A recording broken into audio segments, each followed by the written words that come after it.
Hi everybody, this is Mulenga and welcome back to my channel. Thank you for joining me on a journey of personal and spiritual development. In today's video, I'll be talking about why I'm opting in setting 90-day goals instead of setting goals for the year. And it's because of the lessons that I learned last year.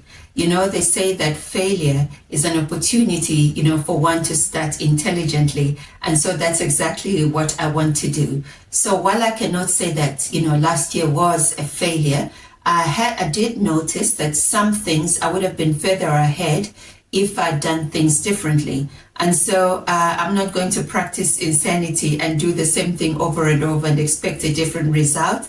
I'm going to tweak some things. And so this is the reason for this video. So without further ado, let me get right into it. And I've got my notes ready so that I don't miss anything. So basically what happened with me last year was, I had great goals. I had SMART goals, they were specific, they were measurable, they were time-based, everything was intact. But there was something lacking, and this is what I'm going to share today. So, when you have an entire year, right, you keep thinking, okay, I'll start next month. And then, wow, I still have 11 months. I'm going to start next month. Or I'm going to work on improving it next month. And then before you know it, you've got 3 months left in the year and you start scrambling to make adjustments. But by then, you may not be able to get the results that you wanted. You could course correct, but not get the fruits, of your labor, and they're delayed and you have to have them, the following year. And for some, it's, everything just goes into shambles because you didn't achieve your goals. So that's what I learned, to say, hey, what if instead of me waiting or until the end of the year, what if I just, set goals for the 90 days, for those 3 months, and just zero in on those goals only. Like, yes, I've got other things that I want to achieve, but for the next 3 months, this is what I want to achieve. And I found that, there's so many benefits to that. Also, some years ago, I did a formal mentorship. So I'm a mentor, but I'm also a mentee, right? So I did a formal mentorship program, and I was a mentee. And what happened is at the 6 month mark, we were sent a review to see how we were doing, and then also at the 12th month. But what happened is between the 6th month and the 12th month, I got involved in some activity that looked like that shiny object that was better than what I was doing.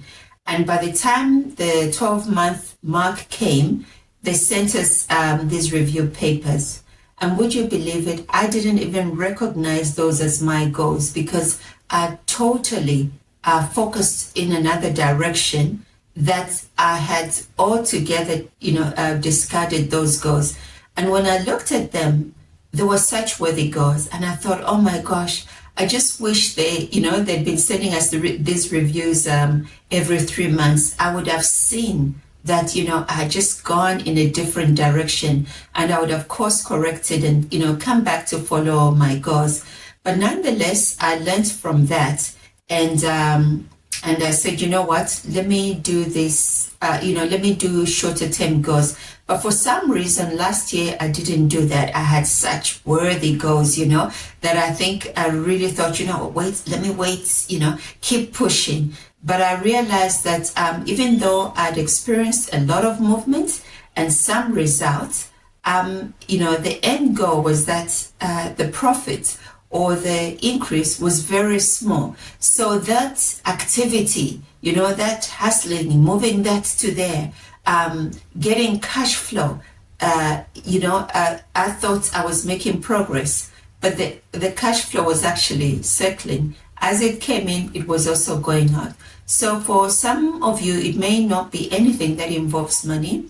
It could be weight loss. It could be writing a book, starting a YouTube channel. You could have involved yourselves in activities that made you think that you were making progress. But at the end of the year, you hadn't even started. And so I hope that by sharing the mistakes I made, or by sharing the lessons that I've learned, that, we'll all do better this year. There's the Parkinson's law that says, in my paraphrase, that, work allotted expands or contracts based on the time available, to it. Let me just read it. It says, work expands to fill the time available for its completion. So if you say, I'm going to lose such and such weight by the end of the year, and sure enough, that weight loss will be stretched over the year. But if you say in 3 months' time, this is what I will achieve, then somehow you will find a way to achieve what you need to achieve within that time. Think of it, right? You're sitting at home, the dishes are in the sink, the house is not as it should be, and you're just like, oh my gosh, this, it's going to take a whole day to clear this mess, but let me just rest a bit. And then you get a call from your mother-in-law or a friend or somebody and say, hey, are you at home? You say, yeah, and you think they just want to ask you something. They said, hey, we're just 3 streets away from you. We just come and pass by and drop such and such. And before you know it, you are jumping up and down, putting the cushions, putting everything in place. If you've got a wig, you even manage to put the wig on and you're looking all good, or in under 30 minutes or 15 minutes. Why? Because of the pressure of time. Because somehow that which you thought would take you a day, when you're under pressure, you finished it early. And so that's what the 90-day goals are doing for me, or I'm hoping will do for me. So what are some of the struggles of setting year goals? Of course, there are a lot of benefits in setting any goal, right? That is time-based. But what are some of the struggles or constraints that you may face if your goals are too far apart, right? Within the 360-day cycle. So you can find, like me, that you experience lots of movement, right? But when it all comes down to it, at the end of the year, you'll find that you really didn't make progress. And the reason you wouldn't have noticed, because you didn't, sit yourself down, to say, am I making progress? Because you are waiting for the end of the year, in order for you to do that. And then also, procrastination can kick in, right? This is January. It's like, okay, I'll do it next month. I mean, it's only February. And then before you know it, I'll do it next month. It's March, it's July, and it's the end, it's the end of the year. But when you have that deadline to say, this is now March 31st, you begin to look at your progress or lack thereof, early March or even in February, because the goal is, the time frame is short. And so if you haven't been doing anything, or you haven't been making progress, you still have time to course correct, to pivot, to make the adjustments that you need to make, and still be on track at the end of the year, because you're looking at things in a 90-day cycle. Also, when the goal is, is over a period of 12 months, it's easy to lose motivation, because there are no milestones to achieve that, will excite you to go to the next level. So you could have started off brilliantly, like a lot of people. And there's a research that says by the end of January, all those New Year resolutions would have been discarded. So rather, push on for a 90-day cycle, which has got daily activities, weekly activities, and monthly activities to help you track your progress. And then there can also be opportunity or the lack thereof, for lack of a better term, lack of structure. When it's I will lose weight, or I will pay off, 100,000 rands, right? There could be a lack of structure to that, because you keep saying, oh, well, I still have time. But if you say, I will pay off 30,000 by the 31st of March, which means I need to pay off 10,000 rands each month, which means I need to find a plan this month on how I'm going to raise that 10,000. What is it that I need to do? And so it forces you to start acting now as opposed to there. All right. And then, and also you get regular check-ins, as I said. So now you're not going to check in November, October. You are checking now. It's already the 27th of January. You're thinking, where's the 10,000 rands, right? Or, hey, I still have the kgs or the pounds on me. I need to do something. If I've been doing something, I might need to increase what I'm doing, or I might need to tweak something, to just improve the results. Because at the end of the day, it's not just the doing, it's are you getting the results that you're aiming for? Okay.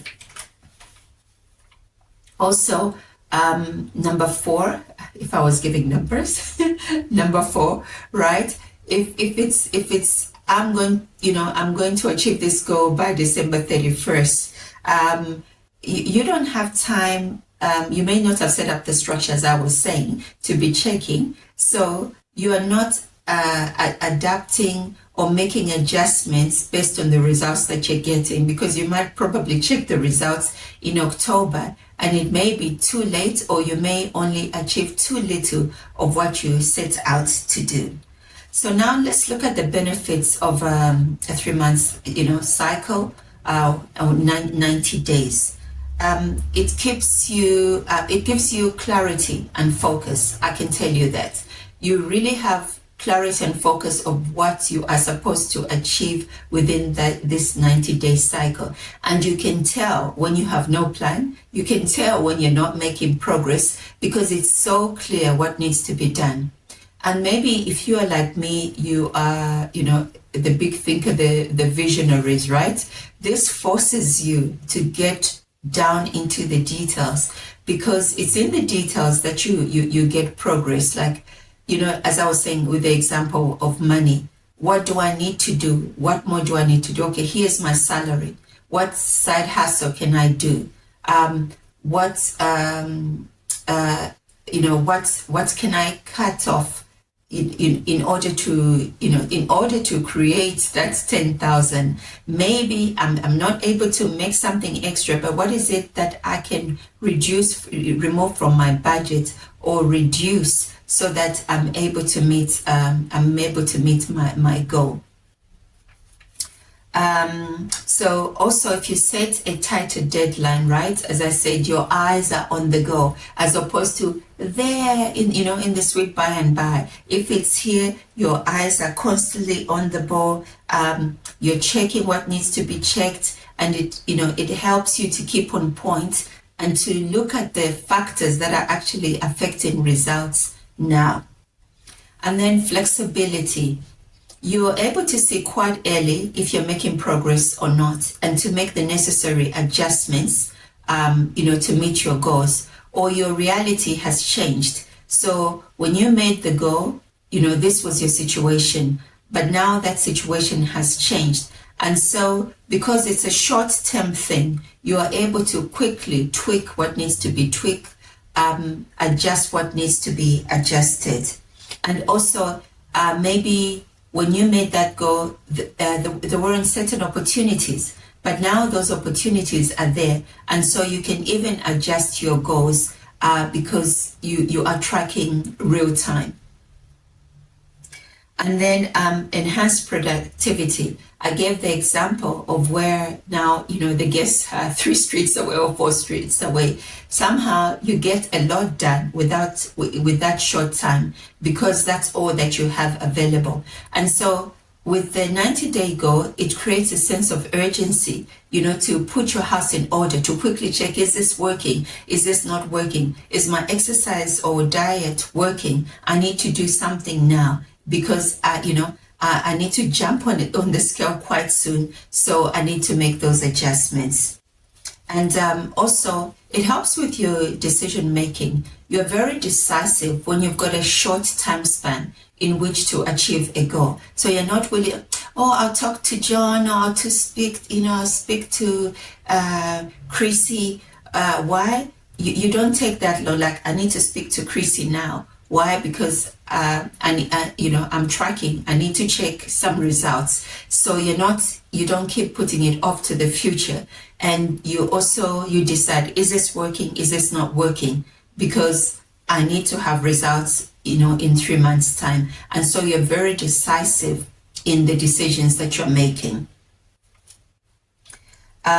Also, what happens is when you've got short time frames, there's more opportunity to celebrate, because you're ticking off those milestones, and as you tick them off, you're motivated to go to the next one.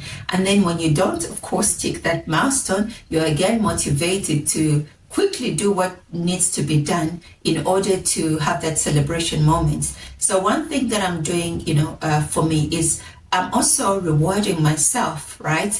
To say, when you reach this milestone after 90 days, you can do this, or you can get yourself that. So there's me not just looking to, I don't have the stick behind me. I also have the carrot in front of me, motivating me to move forward. All right. So I hope that this has helped you. And, maybe you're motivated as well to say, it's not like I'm going to change my annual goals, right? But I'm going to break them into 90-day cycles that I can track, so that I stay on track. So let me know in the comment section, what are your goals, and what is it that you're going to break down in 90 days, and what resonated with you. And I'll see if I can talk more about goals and goal setting in the upcoming videos, if I don't get some other motivation. Well, thank you so much. It's been nice as always being with you, talking to you, and I hope to see you in the next video. Bye-bye.